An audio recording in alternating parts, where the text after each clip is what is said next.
Hello everyone. बेटा आज हम अपना फ्रिक्शन का लॉ ऑफ मोशन का पार्ट सेकंड फ्रिक्शन स्टार्ट करने वाले हैं। फ्रिक्शन आपने अपने नॉर्मल डे लाइफ में नॉर्मल नोट किया होगा। जैसे आपको डिफ़िकल्ट होता है लिखने की बात करूं तो आपको ये प्लेन सॉफ्ट है, लिखने में आसानी है। अगर यही रफ होता लिखने में थोड़ा सा मुश्किल होता। एक पॉलिथिन अगर आपके बुक्स में लगा हो और आप उस पर अपना नाम लिखें तो आपका वो नाम इजीली वैनिश हो जाता है, मिट जाता है। नोटिस किया होगा आप। जब आप कैरम खेलते हैं तो उसमें आप नॉर्मली पाउडर डाल देते हैं, ठीक है, ताकि थोड़ा सा आपका वो सॉफ्ट हो जाए उसका सरफेस और इजीली आपका जो स्ट्राइकर है वो मूव करे। एक्चुअली हम उसको उसको फ्रिक्शनलेस उसको हम फ्रिक्शनलेस फ्रिक्शन की अगर नॉर्मल बात करें मतलब जैसा जो खुरदरा सरफेस होता है, क्लियर, तो उसे कम करने के लिए हम उसे पाउडर डाल देते हैं। तो नॉर्मल आपने वॉकिंग में देखा होगा, ठीक है, it is difficult to walk on a wet tiles. जब आपकी टाइल्स गीली होंगी घर में बाथरूम में तो आपको उसमें चलने में थोड़ा मुश्किल होती है, ठीक है। ये सब नॉर्मल आप डेली लाइफ में आप देखते रहते हैं, एवरीडे लाइफ में। तो एक्चुअली आपका जो फ्रिक्शन है वो है क्या? फ्रिक्शन क्या है? सपोज वेनेवर अ बॉडी, एक बॉडी ऐसे फोर्स लगा बेटा, फोर्स लगाया आगे को, लेट एफ, ठीक है। फॉर एग्जांपल यही बॉडी है, इसको मैंने फोर्स दिया हल्का सा लेकिन मूव नहीं कर रहा। फिर थोड़ा सा और फोर्स दिया, मूव नहीं कर रहा। फिर एक टाइम आएगा ये हल्का मूव करने लग जाएगा एक फोर्स पे। एक और फोर्स था जो इस फोर्स के अपोजिट काम कर रहा था। क्लियर? क्लियर? सपोज अगर मैंने इसमें वेट और थोड़ा और वेट बढ़ा देता, अगर मैं सपोज इस वाले सरफेस का और थोड़ा और वेट बढ़ा देता तो मुझे और हल्का ज्यादा फोर्स लगाना पड़ता इसे मूव करने के लिए। तो एक्चुअली ये जो फोर्स है बेटा यही है आपका फ्रिक्शनल फोर्स, स्मॉलर, ठीक है। So whenever a body moves और tend to moves, whenever a body moves, चले या चलने वाली हो, tends to move, tends to move over the surface of another body। जब एक बॉडी चलने वाली हो किसी दूसरी बॉडी पे, सरफेस पे, a force come into play, तब एक फोर्स आएगा which acts parallel, जो इस फोर्स के पैरेलल होगा, acts parallel to the surface and oppose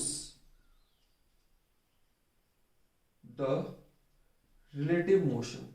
जो आपकी बॉडी का फोर्स होगा उसके अपोजिट होगा। क्लियर हुआ? तो याद रखिएगा आपकी applied force, this applied force, आपके अप्लाइड फोर्स की हमेशा वो मोशन के वो अपोजिट होगा आपका फ्रिक्शनल फोर्स, ठीक है। और वो कहां लगेगा? जहां बॉडी और एक सरफेस टच हो रही हो, ठीक है, ठीक है। वो कब लगेगा? जब बॉडी रुकी हुई हो या चलने वाली हो। जब चलने वाली हो या चल रही हो, कभी भी हमेशा लगता है।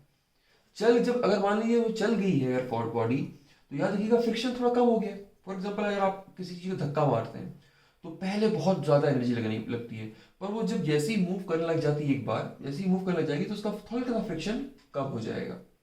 क्लियर? क्योंकि हमारा अप्लाइड फोर्स थोड़ा ज्यादा हो गया है अब नॉर्मल फ्रिक्शनल फोर्स से। तो ये है बेटा आपका फ्रिक्शन। फ्रिक्शन क्या है? एक फिनोमिना है, ठीक है, जिस वजह से बॉडी अपने मोशन, जिसका मोशन होता है उसको वो उस फोर्स की वजह से वो अपोज करती है, उसकी वजह से वो अप्लाइड फोर्स को कम करती है, क्योंकि अप्लाइड फोर्स के अपोजिट फोर्स है। और आपका फ्रिक्शनल फोर्स जो है आपकी अप्लाइड फोर्स के अपोजिट होता है, relative, oppose the relative motion. जो आपकी रिलेटिव मोशन है उसको अपोजिट होगा। कांटेक्ट सरफेस और बॉडी के बीच में ये लगेगा, तो इसका मतलब ये बॉडी और सरफेस के नेचर पे भी डिपेंड करेगा। हम देखेंगे लास्ट में कि किस किस पे डिपेंड करता है इसका फोर्स की वैल्यू। क्लियर? नेक्स्ट है बेटा, ये फ्रिक्शन फोर्स हुआ क्यों? जो फोर्स है, फ्रिक्शन है, उसका कॉज क्या है? कॉज ऑफ फ्रिक्शन, इसका हम पता करेंगे कॉज।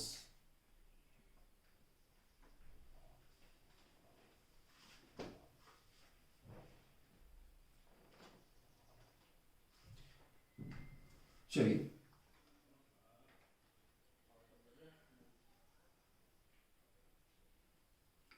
सपोज अगर मैं माइक्रोस्कोपिक लेवल पे देखूं, जैसे मेरा पेन है, अगर इसको मैं माइक्रोस्कोपिक लेवल पे देखूं और इस डस्टर के टॉप सरफेस को माइक्रोस्कोपिक लेवल पे देखूं, तो बेटा होगा कि आप देखेंगे कि आपका जो सरफेस है एकदम स्मूथ नहीं होता। हल्का सा माइक्रोस्कोपिक लेवल पे आप देखेंगे कि आपको सरफेस हल्का सा ऐसे ऐसे हल्का सा रफ टाइप दिखती है। क्लियर? ऐसी नीचे वाली बॉडी भी दिखती है, ठीक है। कितनी भी स्मूथ सरफेस हो, माइक्रोस्कोपिक लेवल पे, मॉलिक्यूलर लेवल पे, वो हमेशा हमको ऐसा रफ मिलेगी, ठीक है। मतलब उसमें इरेगुलरिटीज होंगी,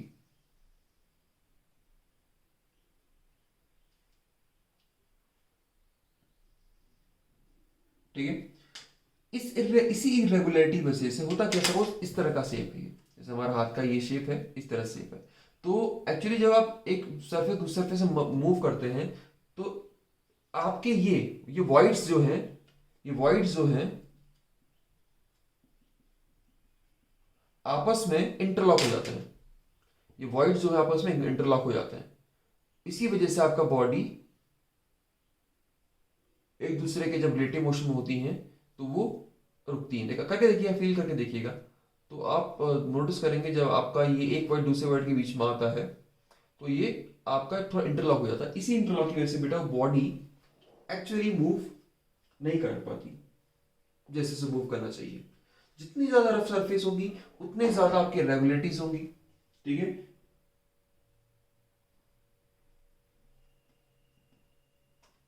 क्लियर? तो आपका जो एक्चुअल एरिया ऑफ कांटेक्ट था, जो एक्चुअल एरिया ऑफ कांटेक्ट था, ये वाला पार्ट, ये टच करेगा, ये टच नहीं करेगा कभी, ठीक है। इस पे ये टच करेगा। तो आप नोटिस करेंगे इस इरेगुलरिटी की वजह से आपका इंटरमॉलिक्यूलर जो आपका लेवल पे इंटरलॉक हो जाता है आपके सरफेसेस। यही इसका कारण भी है फ्रिक्शन का। अब इस फ्रिक्शन को अगर आपको कम करना है तो हम क्या करेंगे? ऐसी सरफेस लेंगे इसमें इरेगुलरिटीज कम हो, या हम क्या करते हैं, अभी आपको बताया था मैंने, कैरम बोर्ड में पाउडर डाल देते हैं। एक्चुअली पाउडर कुछ नहीं करता। पाउडर क्या करता है बेटा, आपकी जो इरेगुलरिटीज का जो वॉइड्स है यहाँ पे पाउडर फिलअप हो जाएगा ऐसे, तो इजीली आपको एक सरफेस, स्मूथ सरफेस जैसा एक एरिया मिल जाएगा। तो यहाँ पाउडर जो होता है बेटा ये इसके वॉइड्स में भर जाता है, ठीक है। तो इजीली आपको स्ट्राइकर आपका मूव करेगा। चलिए, नेक्स्ट,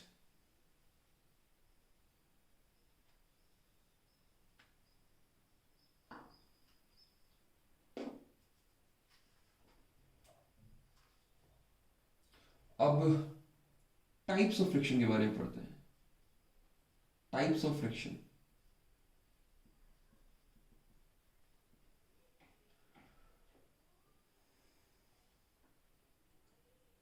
सपोज आपके पास एक टेबल है, उस टेबल पे आपने क्या किया, कोने में एक पुली लगा दी बेटा। पुली बताई दिया था लास्ट क्लास में आपको मैंने क्या होता है। आपने एक पुली लगा दी, इस पुली पे आपने एक क्या बोलते हैं स्केल पेन, एक पेन रख दिया जिसमें वेट होता है, और एक रस्सी ऐसे पुली से ऐसे आ गई, एक पेन रख दिया, इस पेन पे आप वेट रखेंगे, और इसका जो दूसरा स्ट्रिंग है एक हमने ब्लॉक पे अटैच कर दिया, एक ब्लॉक पे हमने इसे अटैच कर दिया इसमें। ठीक है, क्लियर।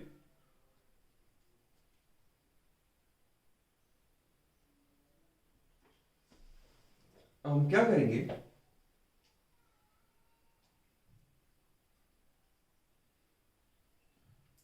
अब इस पेन पे स्केल पेन पे वेट बढ़ाएंगे, इस पे क्या करेंगे हम, वेट बढ़ाएंगे। जब हम वेट बढ़ाएंगे हम नोटिस करेंगे हमने हल्का सा वेट बढ़ाया, 10 ग्राम, कुछ नहीं हुआ। 20 ग्राम, कुछ नहीं हुआ। 30 ग्राम, कुछ नहीं हुआ। 40 ग्राम, कुछ नहीं हुआ। जैसे ही मैं 50 या 100 ग्राम किया तो ये हल्का सा ऐसे हो गया, हल्का सा ये, मैं मान लीजिए ब्लॉक ऐसा था, जैसे हमने 100 ग्राम किया तो हल्का ऐसे हो गया। मतलब अब ये इस टाइम पे ये मूव करने वाला है। हमने जैसे ही 50 से 60 ग्राम किया, जैसे सॉरी 100 से 120 ग्राम किया, 105 ग्राम किया, अब ये क्या करेगा, रुक नहीं पाएगा, अब ये चलता रहेगा। ठीक है, क्लियर। हमने हल्का सा वेट बढ़ाया स्टार्टिंग में, हमने क्या किया, 10 ग्राम किया, 20 किया, 30 किया, 40 किया, 50 किया, करते करते करते ये 60 तक आया, 70, 80, 90, 100 तक आया। पर 100 जैसे ही मैंने 90 से 100 किया तो 100 करते ही 90 में एकदम ये स्टैटिक था, रुका हुआ था। पर जैसे ही मैंने इसे 100 किया तो हल्का सा ये मूव कर गया, जस्ट हल्का सा स्लाइड कर गया। मतलब अब आपका बॉडी मूव करने के लिए लायक है। मतलब अब इस टाइम इसके अगर बाद में अगर एक्स्ट्रा वेट्स पे रखूंगा, इसका मतलब ये बॉडी मूव करेगी। इस टाइम पे बोलेंगे बेटा मैक्सिमम आपका फ्रिक्शन था, इसे बोलते हैं लिमिट, फ्रिक्शन की लिमिट है। तीसरा, जैसे ही मैंने इसमें थोड़ा सा वेट और बढ़ाया, अब हल्का सा वेट और बढ़ाते ही ये बॉडी 105 करते ही बॉडी नॉर्म अब सीधा मूव करेगी। ठीक है, तीनों तरह के हमने फ्रिक्शन यहां देख लिए हैं। 3 फ्रिक्शन ये थे, static, second limiting,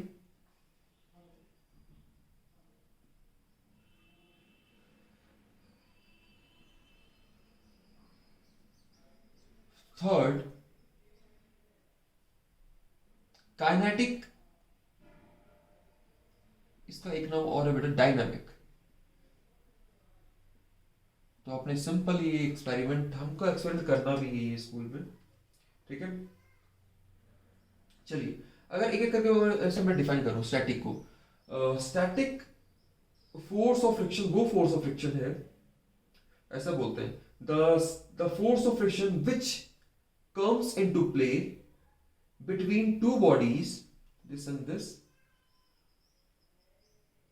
when two bodies, before one body actually, before one body actually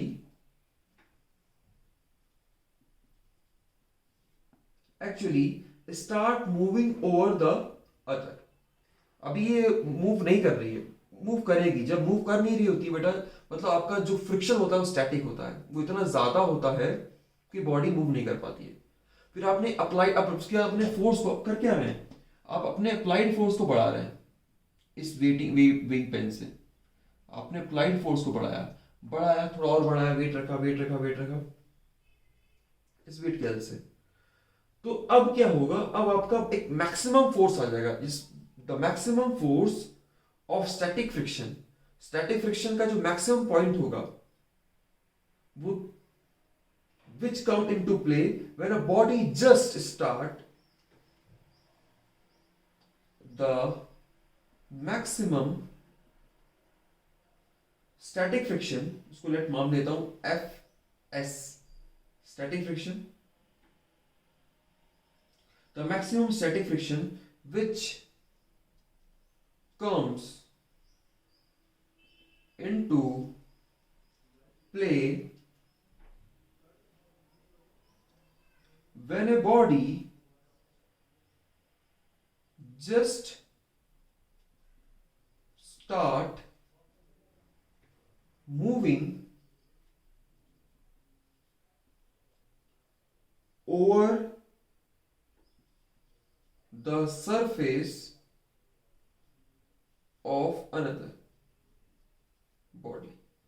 ठीक है, अभी बेटा मूव करनी ही नहीं है, बस करने वाली है जस्ट, मतलब अब मैं हल्का सा वेट और बढ़ा देता तो मूव करती, तो अभी मैंने एक जस्ट वर्ड यूज किया, याद रखिएगा।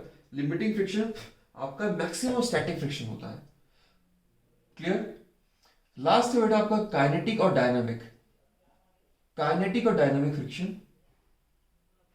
ठीक है, नाम से बात चल रहा है। अब मैंने जैसे ही मैंने 105 किया था, याद होगा आपको, 105 करते ही क्या हुआ था, अब वो आपकी बॉडी स्टडी रेट से मोशन करेगी, उस टाइम जो फ्रिक्शन होगा बेटा उस बॉडी के मतलब उस बॉडी के और इसकी बॉडी इसके बीच में, दोनों बॉडी के बीच में, वो होगा बेटा आपका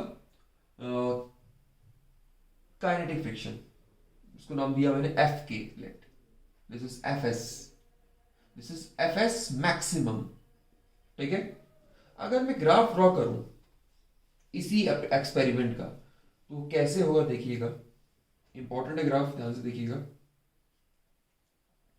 this is friction, let F, and this is applied force.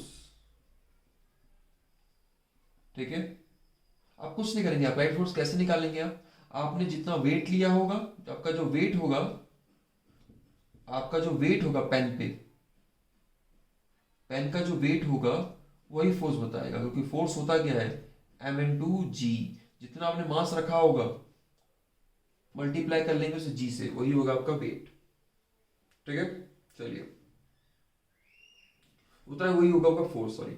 चलिए अब आप क्या किया, आपने धीरे धीरे अपना वो बढ़ाया, मतलब 10 ग्राम, 20 ग्राम, 30 ग्राम, 40 ग्राम का फ्रिक्शन ही बढ़ता रहा इस तरह, ये लीनियरली। ठीक है, फिर आपका एकदम मैक्सिमम पहुंच गया, फिर आपने जैसे 105 किया तो आपका क्या हुआ, 105 करते ही आपका बॉडी भागने लगा। ठीक है, और याद रखिएगा अगर बॉडी चलने लग जाती है, once the motion has began the force of friction decrease.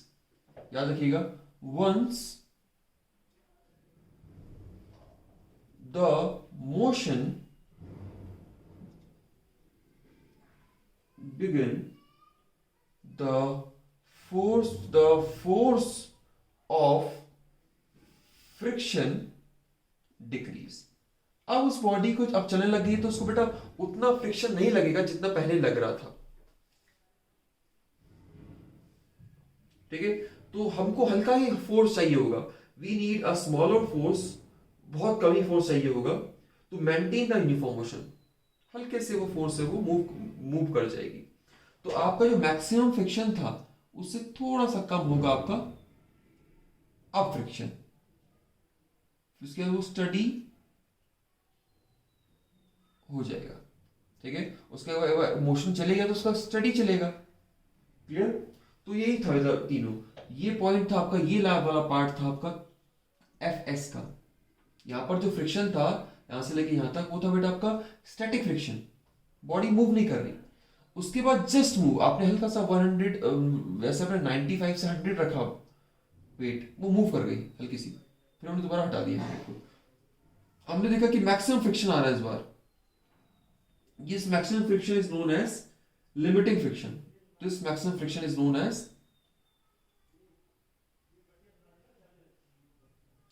fs maximum। उसके बाद तो बेटा 100 जैसे हमने 105 किया वेट, वो मूव कर गया स्टडी। ठीक है, the force of friction which comes to play when a body is in state of steady uniform motion. ठीक है, और अगर बॉडी मूव कर रही है तो उसका जो फोर्स ऑफ फ्रिक्शन है बेटा क्या हो जाएगा, थोड़ा सा डिक्रीज, क्योंकि उसे कम अप्लाइड फोर्स चाहिए होगा मूव करने के लिए, तो उसको हल्का सा ही फोर्स, अब उसका फ्रिक्शन क्या हुआ देखिए, थोड़ा सा कम हो गया जैसी वो मूव करने लगा। तो ये वाला पार्ट था बेटा आपका काइनेटिक फ्रिक्शन का। This part is known as F K. तो ये है बेटा आपकी स्टैटिक, लिमिटिक और काइनेटिक फ्रिक्शन।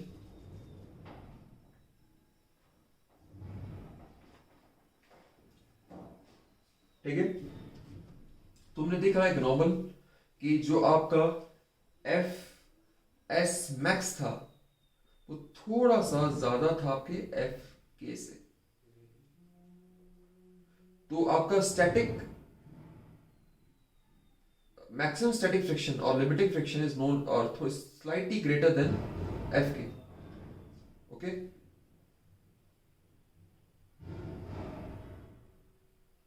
चलिए